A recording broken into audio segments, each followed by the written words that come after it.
السلام علیکم ورحمۃ اللہ وبرکاتہ۔ بسم اللہ الرحمن الرحیم۔ میرے معزز ناظرین، آج کے نیو ناول ظالم نیکا اور مظلوم طیف ایپیسوڈ نمبر 9، اس کے اندر آپ دیکھنے جا رہے ہیں کہ آج ہیثم خان عائشہ گل کے منع کرنے کے باوجود آج بہت بڑے مارٹ پر اس کو شاپنگ کے لیے لے جائے گا۔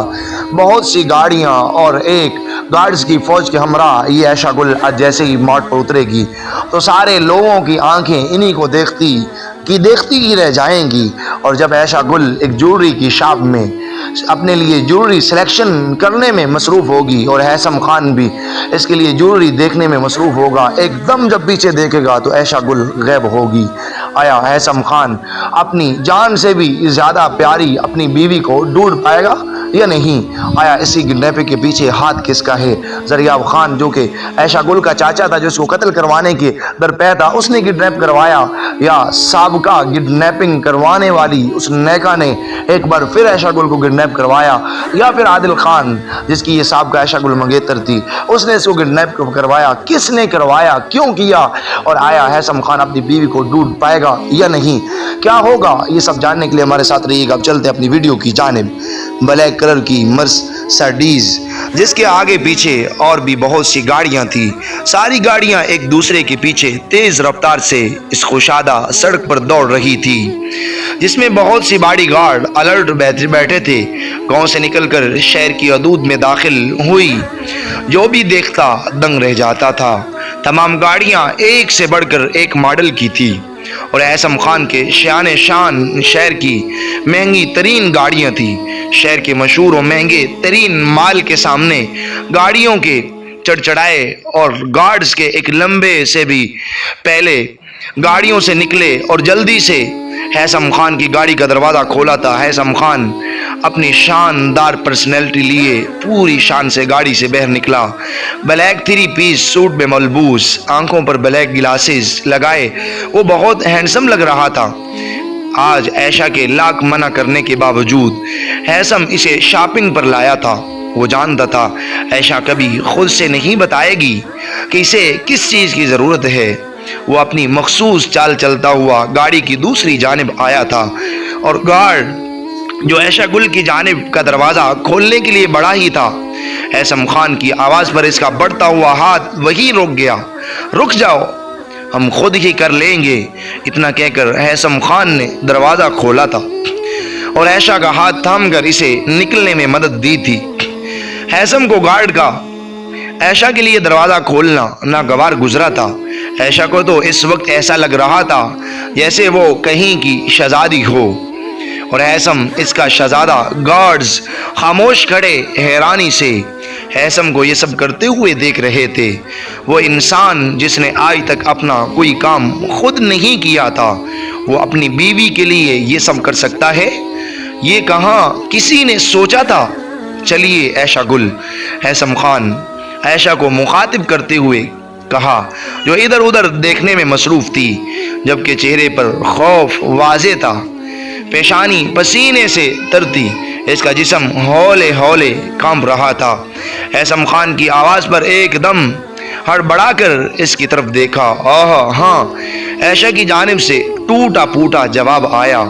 لہجے میں گھبراہٹ واضح تھی، آنکھوں سے آنسو بہہ نکلے۔ کیا ہوا عائشہ، طبیعت تو ٹھیک ہے نا آپ کی؟ عائشہ نے فکر مندی سے پوچھا، کیونکہ وہ اسے کہیں سے بھی نارمل نہیں لگ رہی تھی۔ وہ مجھے بہت ڈر لگ رہا ہے۔ اس کی نظریں اب بھی ارد گرد کا جائزہ لے رہی تھی۔ کس بات کا ڈر عائشہ گل؟ ہیثم نے پاس آتے ہوئے پوچھا۔ وہ اگر پھر سے کوئی مجھے، ابھی اس کی بات پوری بھی نہیں ہوئی تھی۔ ہیثم نے اسے ٹوکا، ایسا کبھی نہیں ہوگا عائشہ گل۔ اور ہیثم کے ہوتے ہوئے اگر کسی نے اس کی عائشہ کو نظر اٹھا کے بھی دیکھا تو پھر وہ آنکھیں کبھی کچھ دیکھنے کے قابل نہیں رہیں گی۔ ہیثم نے اس کا ہاتھ تھامتے ہوئے کہا اور اسی لیے مال کے اندرونی دروازے کی جانب بڑھ گیا۔ ہیثم کے ہاتھ تھامنے سے عائشہ کو کافی حوصلہ ہوا تھا، کیونکہ وہ جانتی تھی ہیثم اس کا ساتھ کبھی نہیں چھوڑے گا۔ وہ دل ہی دل میں اللہ کا شکر ادا کرتی ہیثم کے سنگ چل پڑی۔ ہیثم کو دیکھتے ہی واچ مین جلدی سے مؤدب انداز میں کھڑا ہوا اور کانچ کا وہ باری دروازہ آگے بڑھ کر کھولا۔ ہیثم خان کے مال میں داخل ہوتے ہی مینیجر نے آگے بڑھ کر سلام کیا، جس کا جواب ہیثم خان نے بہت عمدہ انداز میں دیا۔ جہاں سب کی نظریں ہیثم کے آنے پر اٹھی تھی، وہیں اس کے ساتھ عائشہ کو دیکھ کر سب نظریں جھکا چکے تھے، کیونکہ وہ جانتے تھے ہیثم خان کے گھر کی عورت پر نظر ڈالنے کا کیا نتیجہ ہو سکتا ہے۔ ہیثم نے اپنی ہی پسند سے عائشہ کو سب لے کر دیا تھا، وہ تو بس کسی روبوٹ کی مانند اس کے ساتھ چل رہی تھی۔ ہیثم خان اسے لیے ایک جویلری شاپ میں داخل ہوا، تبھی اس کی نظر ایک بہت ہی حسین لاکٹ پر پڑی تھی۔ عائشہ کیسا لگ رہا ہے یہ؟ ہیثم نے لاکٹ اس کے سامنے کرتے ہوئے کہا، بہت خوبصورت ہے۔ عائشہ نے اس نازک سے لاکٹ کو ہاتھ میں تھامتے ہوئے کہا۔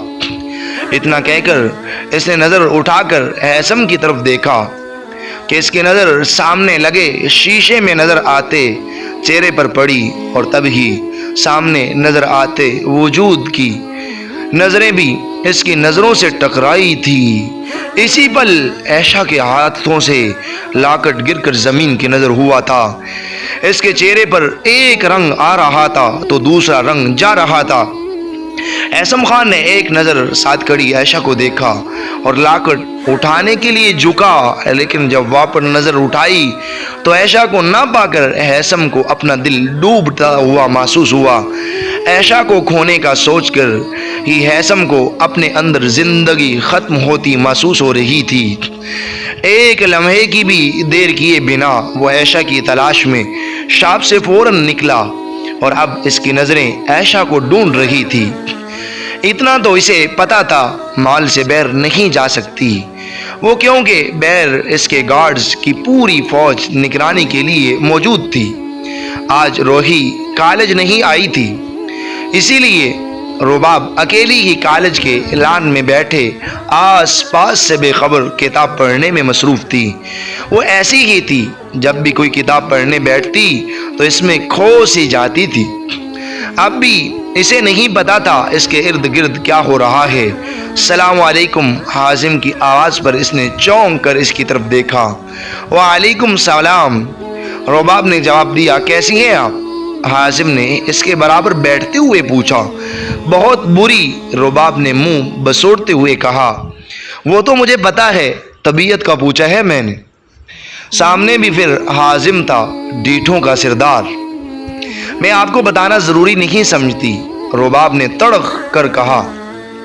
خیر کچھ پوچھنا تھا آپ سے، حازم نے اس کی بات کو اگنور کرتے ہوئے کہا، پر مجھے آپ کو کچھ نہیں بتانا، سمجھے آپ؟ اب آپ جا سکتے ہیں، رباب نے رخ موڑ کر کہا۔ میں آج اپنی بات کا جواب لیے بنا نہیں جاؤں گا۔ حازم نے بھی ڈٹ کر مقابلہ کیا تھا۔ تو ٹھیک ہے، مت جائیے، میں ہی چلی جاتی ہوں۔ رباب اتنا کہہ کر اٹھ کر جانے ہی لگی تھی کہ حازم نے آگے بڑھ کر اس کا راستہ روکا۔ صرف اتنا بتا دو کہ اگنور کیوں کر رہی ہو مجھے؟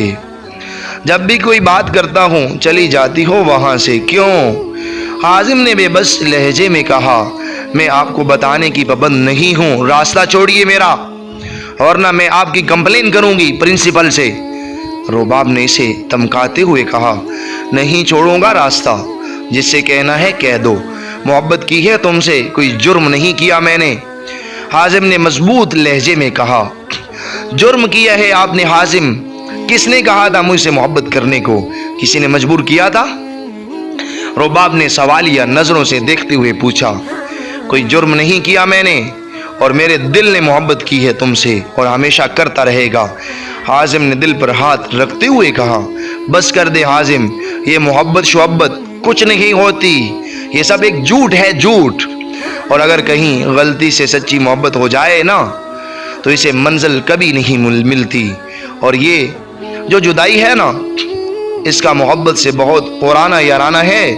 جہاں یہ دیکھتی ہے محبت نے بسیرا کر لیا ہے، وہاں یہ محبت کے گلے آ لگتی ہے، اور اتنی زور سے گلے لگتی ہے نہ حازم کی محبت وہیں اپنا دم توڑ دیتی ہے، وہ چاہ کر بھی سانس نہیں لے پاتی۔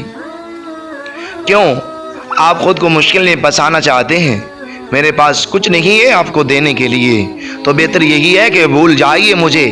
رباب نے اپنے لہجے کو مضبوط کرتے ہوئے کہا، جبکہ دل چیخ چیخ کر حازم کی محبت کا طلبگار تھا۔ اسے لگا کہ کوئی نمکین گولا اس کے گلے میں پھنس گیا ہے۔ وہ حازم کے سامنے کمزور نہیں پڑنا چاہتی تھی، لیکن اب اس کی برداشت جواب دیتی جا رہی تھی۔ اسے لگ رہا تھا کہ اگر وہ تھوڑی دیر اور کھڑی رہی تو وہ رو دے گی، اس لیے وہ جلد سے جلد جہاں سے چلی جانا چاہتی تھی۔ تم ایک دفعہ میری محبت کو قبول تو کرو رباب پلیز، پھر دیکھنا ہم اپنی محبت کو وہاں لے جا کر بسائیں گے جہاں جدائی سے کبھی ڈھونڈ ہی نہیں پائے گی۔ اور مجھے تم سے کچھ نہیں چاہیے، بس تمہاری محبت چاہیے۔ حازم نے التجائی لہجے میں استفسار کیا۔ حازم پلیز میں ریکویسٹ کر رہی ہوں، پلیز میرا راستہ چھوڑیے، تمہیں اللہ کا واسطہ ہے، رباب نے منت کرتے ہوئے کہا، کیونکہ اب وہ بے بس ہو جا رہی تھی حازم کے سامنے، اور یہ غلطی وہ کبھی نہیں کرنا چاہتی تھی۔ ٹھیک ہے، جانا چاہتی ہو نا، جاؤ، پر دیکھنا ایک دن میری محبت کی شدت تمہیں مجبور کر دے گی میری محبت کو قبول کرنے پر، یہ وعدہ ہے میرا تم سے رباب ملک۔ حازم نے اس کا راستہ چھوڑتے ہوئے کہا، جبکہ الفاظ کی مضبوطی سے تو رباب بھی خیف ہو گئی تھی۔ نہ جانے کیا ہوگا، یا اللہ پلیز حازم کے دل سے میری محبت مٹا دیجیے گا۔ وہ دل میں دعا کرتی جلدی سے آگے بڑھ گئی۔ حازم کی نظروں نے دور تک اس کا پیچھا کیا تھا۔ آج پھر ناکامی کو فخر سے اپنے کندھوں پر اٹھائے وہ اپنے آشیانے کی طرف لوٹا تھا، پر ارادوں میں پختگی مزید بڑھ گئی تھی۔ عادل خان کی بے چینی دن بدن بڑھتی جا رہی تھی، وہ چاہ کر بھی کچھ نہیں کر پا رہا تھا۔ اب بھی وہ پریشانی کے عالم میں کمرے میں جہاں سے وہاں ٹہل رہا تھا، جب نسرین بیگم اس کے کمرے میں آئی تھی اور اسے یوں پریشان دیکھ کر فکر مند لہجے میں بولی، کیا ہوا بیٹا، اتنا پریشان کیوں ہے؟ یہ بات آپ لوگ مجھ سے نہ ہی پوچھیں تو اچھا ہے اماں جان، آپ اچھے سے جانتی ہیں میری اس حالت کے ذمہ دار آپ لوگ ہیں، آپ لوگ۔ عادل خان نے انہیں باور کرواتے ہوئے کہا، ہاں جانتی ہوں میں، تمہاری اس حالت کی ذمہ دار صرف اور صرف وہ منحوس لڑکی ہے۔ لڑکی کیا حالت بنا دی ہے اس نے میرے بیٹے کی؟ نسرین بیگم نے اس کے بکھرے بالوں کو ہاتھوں سے سنوارتے ہوئے نخوت سے کہا، بس کر دے امی، اگر آپ جہاں عائشہ کو برا بھلا کہنے آئی ہیں نا، تو میں آپ کے آگے ہاتھ جوڑتا ہوں، چلی جائیے جہاں سے، کیونکہ میں نہیں چاہتا میں آپ کے ساتھ بدتمیزی کروں، لیکن اگر آپ نے اب عائشہ کے بارے میں کچھ اور برا کہا تو پھر مجھ سے لحاظ کی امید مت رکھیے گا۔ عادل خان نے بے بس لہجے میں کہا، لیکن وارننگ کرنا نہیں بھولا تھا۔ کتنا بدل گیا ہے تو عادل خان، آج تو اس 2 کوڑی کی لڑکی کے لیے تو اپنی ماں کو آنکھیں دکھا رہا ہے، کیا یہی سکھایا ہے تجھے میری تربیت نے؟ نسرین بیگم نے جذبات کا سہارا لے کر وار کیا تھا، 2 کوڑی کی وہ نہیں بلکہ 2 کوڑی کی آپ لوگوں کی سوچ ہے۔ کیا کچھ نہیں کیا تھا آپ لوگوں نے اس کے ساتھ؟ کچھ بھی چھپا ہوا نہیں ہے مجھ سے کم، اور نہیں تو انسانیت کے ناطے ہی اچھا سلوک کر لیا ہوتا، پر جہاں انسانیت ہے کس میں؟ عادل خان نے انہیں صاف صاف آئینہ دکھا کر نخوت سے رخ موڑ لیا۔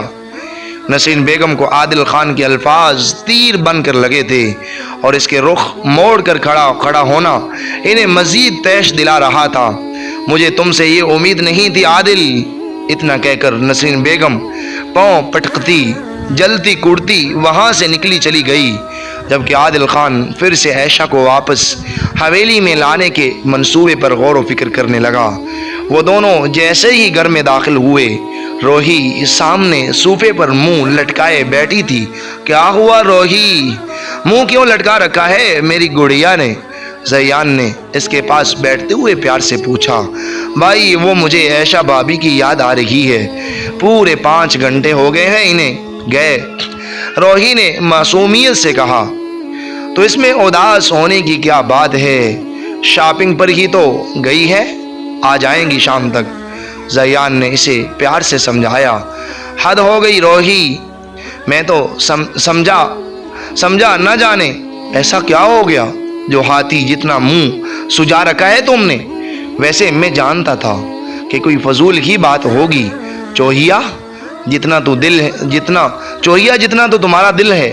اس سے پہلے کہ روہی کچھ کہتی، حازم جو بولنے کے لیے ہمیشہ تیار رہتا تھا، اس نے بولنا لازمی سمجھا۔ اب اگر تم نے مجھے چوہیا کہا نا تو اچھا نہیں ہوگا۔ روہی اب سب دکھ درد بلا کر میدان میں آ چکی تھی۔ وہ ایسی ہی تھی، چھوٹی چھوٹی باتوں پر خوش ہو جانے والی اور چھوٹی چھوٹی باتیں پر اداس ہو جانے والی، اور حازم یہی تو چاہتا تھا۔